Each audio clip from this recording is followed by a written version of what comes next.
Salve aí, pessoal, tudo bom? Aqui é Alessandro Neves do projeto Casa dos Clássicos para falar hoje aqui de pop internacional na nossa casa. Meus amigos, hoje é dia de falar aqui do Duran Duran, grande banda de pop internacional aí que começou no final dos anos 70, mas que durante os anos 80 e 90 atingiu seu ápice com grandes discos, venderam aí mais de 200 milhões de cópias, quer dizer, um fenômeno. E naquela época ali, entre os começo dos anos 80, eu diria, depois que eles lançaram esse disco que a gente vai falar hoje, que é o segundo deles de estúdio, de 82, chamado Real, o Duran Duran explodiu a nível mundial, realmente se tornou um fenômeno.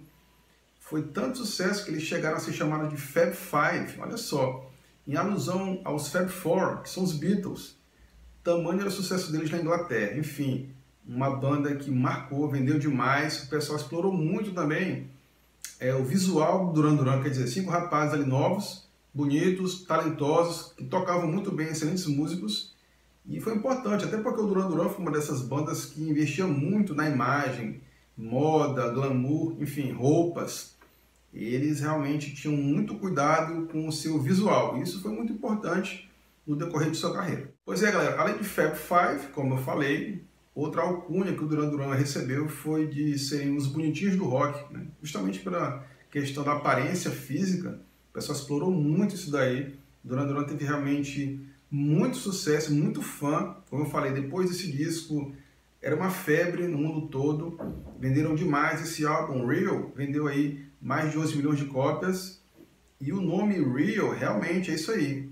Foi em virtude do Rio de Janeiro, em virtude de uma viagem que eles fizeram ao Rio. E o John Taylor gostou tanto que colocou Real como o nome do álbum, porque na cabeça dele o Rio de Janeiro é um local que ele tinha em mente local de festa, de curtição, um local exótico. Ele achou bacana e colocou o nome do álbum justamente por isso. Meus amigos, a formação do Duran Duran nesse disco aí é a formação clássica da banda, com Simon Le Bon nos vocais, Nick Rhodes nos teclados, o Roger Taylor na bateria, que não é o Roger Taylor do Queen, é outro totalmente diferente, eles não tem nada a ver um com o outro, só o nome que é igual, até pela própria diferença de idade.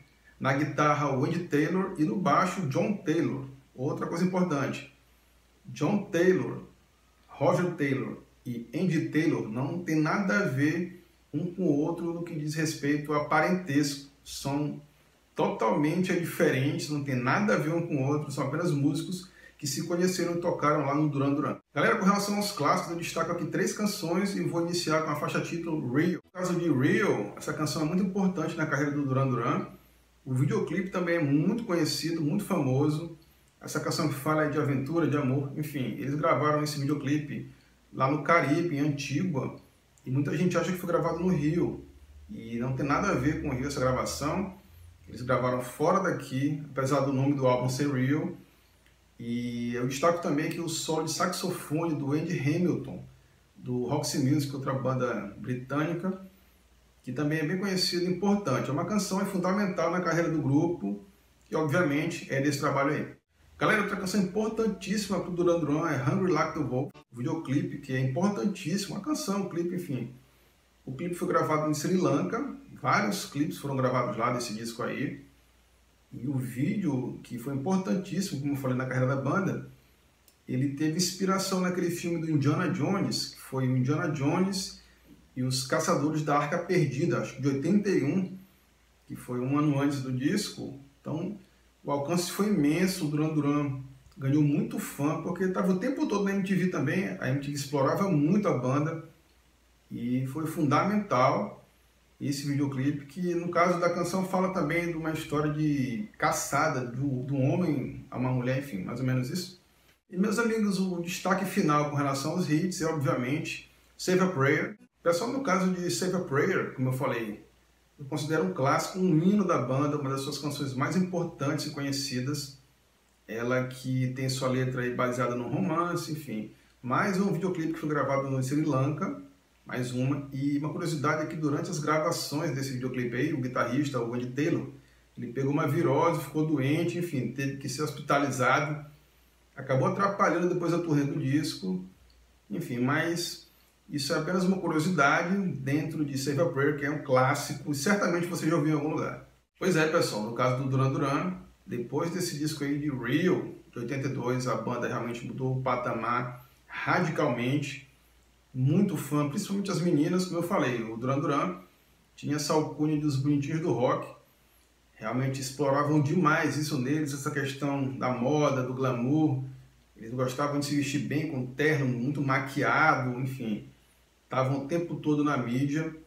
E importante também saber que os músicos do Duran Duran eles não gostavam realmente disso, de serem conhecidos apenas pela questão da beleza. O próprio John Taylor, que sem dúvida nenhuma também foi um dos maiores pegadores, um dos maiores sex symbols da história do rock, ele que fala em algumas entrevistas aí que do dinheiro que ele ganhou, pelo menos a metade ele gastou com mulher e a outra metade em droga, porque ele conseguia fazer ponte aérea, olha só, Europa, Estados Unidos, Europa. O cara realmente se envolveu com as modelos mais bonitas da época, o tempo todo ele em noticiário com relação a isso, mas, como eu falei, um excelente baixista, teve muito problema com droga e tá aí até hoje com a banda tocando muito bem ainda, e ele que é um dos fundadores da banda ao lado do Nick Rhodes, mas foi fundamental também como músico nesse disco. Outras coisas importantes da gente mencionar sobre o Duran Duran ainda nessa fase são as seguintes. Pessoal, o Duran Duran foi uma das primeiras bandas a trabalhar com diretores de vídeo profissionais nos seus videoclipes, quer dizer, isso foi fundamental. O Duran Duran também foi uma das primeiras bandas a levar todo aquele recurso tecnológico de vídeo, os videoclipes, para os shows nos estádios. Usava toda aquela infraestrutura de vídeo, quer dizer, raio laser, aquele monte de coisa. Foram também alguns dos pioneiros. E outra coisa importante que eles fizeram também foi trabalhar com remixes. Duran Duran foi uma das primeiras bandas que começou a usar muito remix das suas próprias músicas. Isso foi importantíssimo também no próprio desenvolvimento da banda e foi um verdadeiro acerto. Pois é, meus amigos, então esse foi o nosso disco da quarta-feira. A gente falou hoje de Duran Duran com seu segundo disco de estúdio chamado Rio, que foi em homenagem à nossa cidade maravilhosa, gravado em 82, muito porque o John Taylor adorava o Rio, achava um local bacana, festeiro, exótico, ele adorava a festa, enfim. E como era um dos fundadores da banda, colocou o nome Rio. Vou recomendar também essa coletânea aqui, meus amigos, Greatest, de 98, que pega a principal época do Duran Duran, anos 80, 90, a gente tem grandes clássicos. Essas três canções que eu falei, elas estão aqui, Rio, Save a Prayer e Hungry Like the Wolf. Tem várias outras legais aqui, como, o que mais? Tem Come and Down, tem Ordinary World, enfim. Procurem nas plataformas de streaming esse grande clássico, essa coletânea maravilhosa do Duran Duran, se não gostar. Então, galera, valeu. A gente se vê no sábado com mais outro grande clássico aqui na nossa Casa dos Clássicos. O disco já está selecionado, vocês vão gostar. Coisa local, vai ser bacana. Então, entrem nas nossas redes sociais, vocês estão vendo todas aí. Curtam, comentem, espalhem esse vídeo legal para quem gosta de música boa. Essa é a nossa proposta. E a gente se vê sábado, beleza, meus amigos? Aqui na nossa Casa dos Clássicos, a nossa Casa do Boa Música. Valeu, galera. Um abraço.